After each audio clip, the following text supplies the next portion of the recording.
ये भी एक सौदा है, ये राम नाम का सौदा है, राम नाम का बिजनेस है। इस बिजनेस के विषय में आप पूर्ण रूप से मास्टर हो जाइए, फिर देखना इसमें कितना आनंद आता है। जब तक आप इसके मास्टर नहीं होते, आपको ज्ञान नहीं होता, तो आपको कोई भी विचलित कर सकता है। दास का उद्देश्य यही रहा कि मैं आपको ऐसे रंग में रंग दूं, आपको वो तत्व ज्ञान करा दूं कि छोटे छोटे बच्चे भी यहाँ के ब्रह्मा विष्णु महेश से भी विचलित नहीं हो पाएंगे।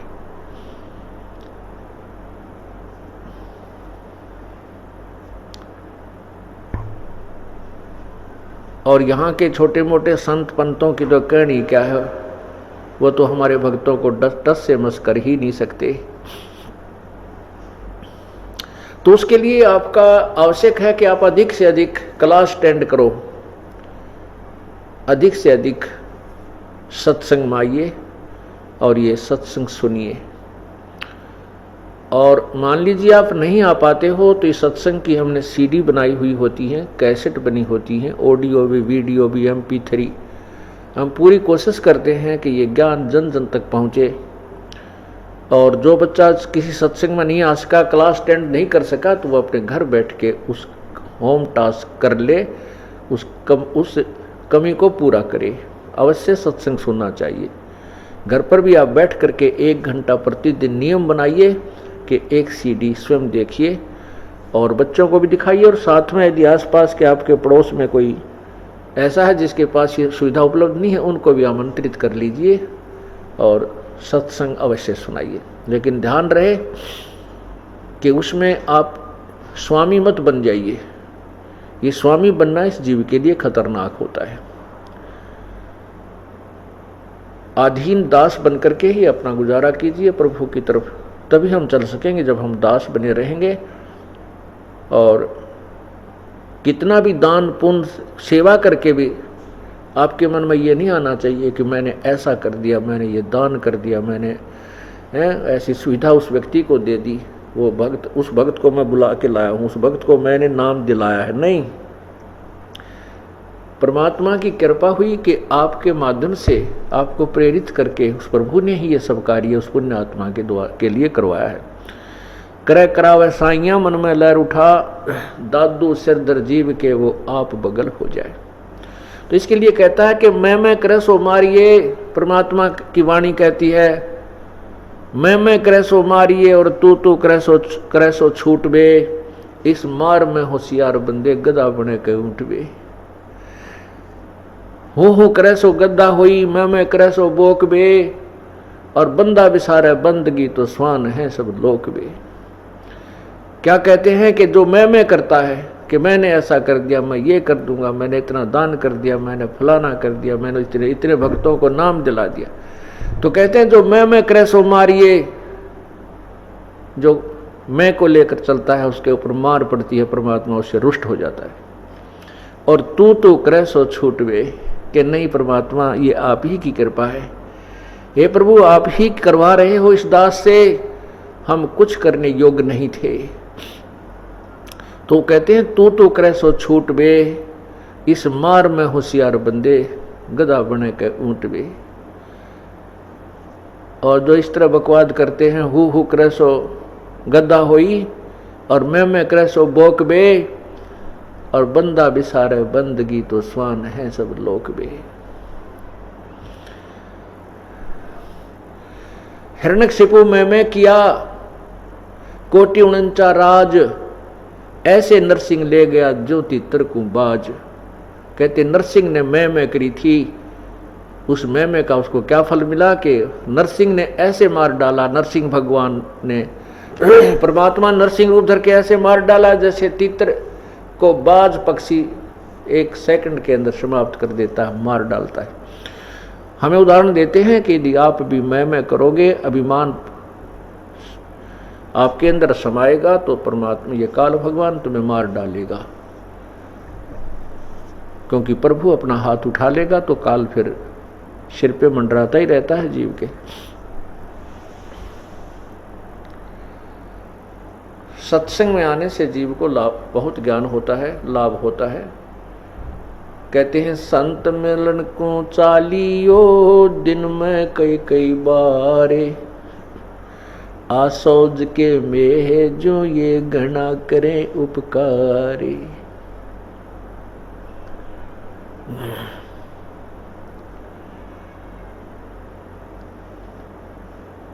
संत मिलन को चालियो तजमाया अभिमान, जो जो कदम आगे रखे ओहे यज्ञ समान। कितना पुण्य भी होता है साथ के साथ।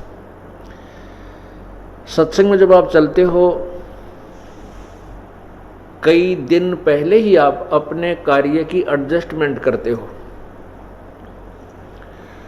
सर्विस वाला छुट्टी के लिए प्रयत्न जारी कर देता है, मजदूर है वो बेचारा अपने उसी तरह अपना काम को एडजस्ट करता है, किसान है, दुकानदार, बिजनेसमैन है, जो भी है वो कई दिन पहले से ही अपनी सेटलमेंट करके और सत्संग की तरफ चलता है। कहते हैं सत्संग में कैसे आना चाहिए। जैसे किसी व्यक्ति को किसी शहर के प्राइवेट और सरकारी हॉस्पिटल जवाब दे देते हैं और कहते हैं कि आप दिल्ली ऑल इंडिया इंस्टीट्यूट के अंदर अपनी चेकिंग कराइए। वो ज़्यादा संकेत नहीं देते, ज़्यादा डिटेल नहीं देते कि कहीं ये घबरा ना जाए, तो वो समझ जाता है मरीज कि बात बिगड़ चुकी है। वो चाहे कितना बड़ा अधिकारी हो, चाहे वो कितना बड़ा सेठ हो, चाहे वो कितना बड़ा अधिकारी जैसे कोई मंत्री या प्रधानमंत्री भी क्यों ना हो, चाहे राष्ट्रपति हो, जब उसको ये पता चल जाता है कि आपकी बीमारी कोई भयंकर हो सकती है, उस समय वो हॉस्पिटल में जब जाता है, उस समय वो भूल जाता है तू कौन है। उसको ये याद नहीं रहती तू बहुत बड़ा सेठ है, या तू बहुत बड़ा अधिकारी है, या तू राष्ट्रपति है। उसको उस समय अपनी बीमारी याद रहती है और उसकी गिगी बंदी रहती है कि हे भगवान, रिपोर्ट में पता नहीं क्या आएगा, रिपोर्ट में कहीं कैंसर तो नहीं है, रिपोर्ट में कहीं एड्स तो नहीं है, रिपोर्ट में कहीं और ऐसी भयंकर बीमारी ना हो।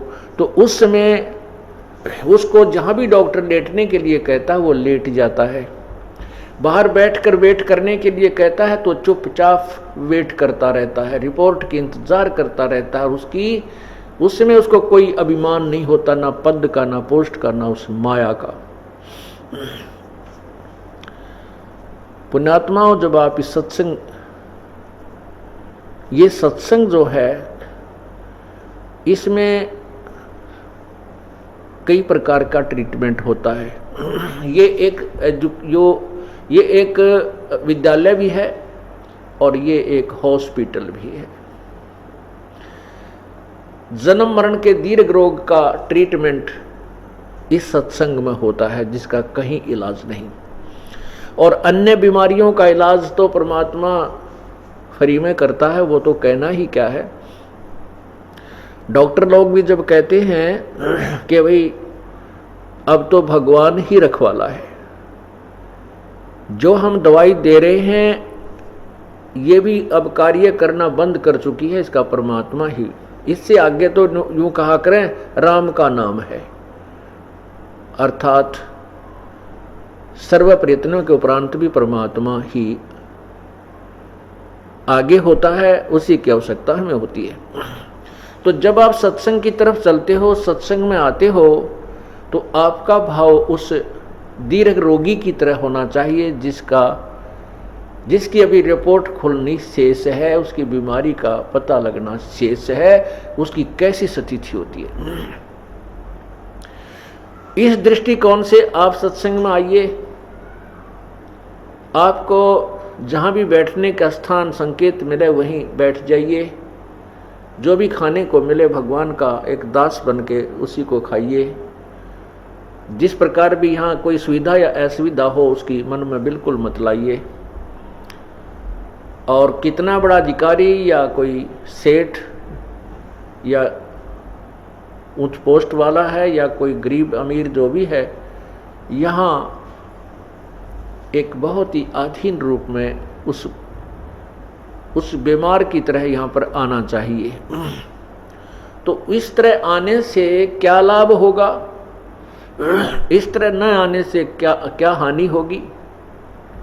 संत मिलन को चालियो तज माया अभिमाने, फिर जो जो कदम आगे रखे है ओ हे यज्ञ समान। जितने भी कदम इस साधिनी के इस तरीके से आप आओगे सत्संग में, तो आपका एक कदम एक यज्ञ के तुल्य पुण्यदायक होगा। अब हिसाब लाना आप कहां से चले हो और यहां तक कितने कदम आपके हो गए, ये पुण्य आपको प्राप्त हुए। हम युगों युगों के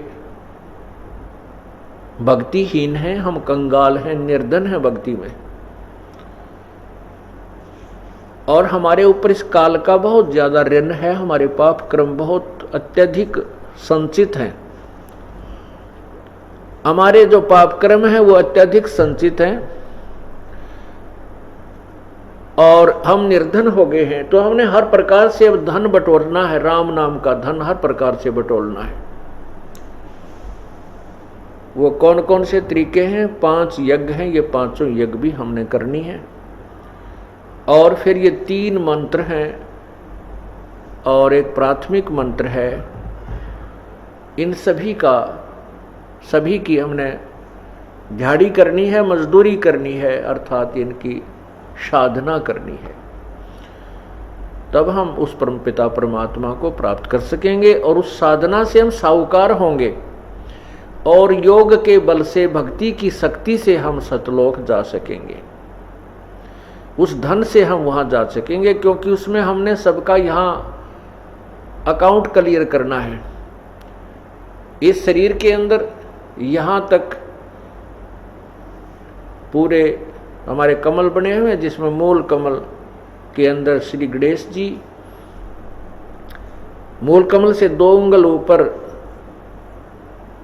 स्वाद कमल होता है, स्वाद चक्र भी बिल्कुल बोलते हैं उसको, सावित्री ब्रह्मा जी, उस नाभि के पीछे नाभि कमल कहलाता है, उसके अंदर भगवान विष्णु और लक्ष्मी जी, और हृदय कमल में विष्णु और भगवान शिव और पार्वती जी, और कंठ कमल में यहाँ पीछे की ओर रीढ़ की हड्डी के अंदर की तरफ, बैकबोन के अंदर की साइड में यहाँ दुर्गा यानी शेरा वाली का कमल है।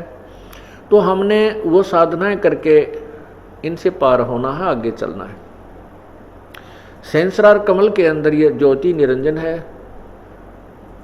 तो हम पहले त्रिकुटी में पहुंचेंगे। त्रिकुटी में जाने के बाद हमारा वो 2 मंत्र का जो सतनाम है वहाँ उसका हिसाब होगा। उसमें से एक मंत्र की कमाई हम वहाँ दे देंगे।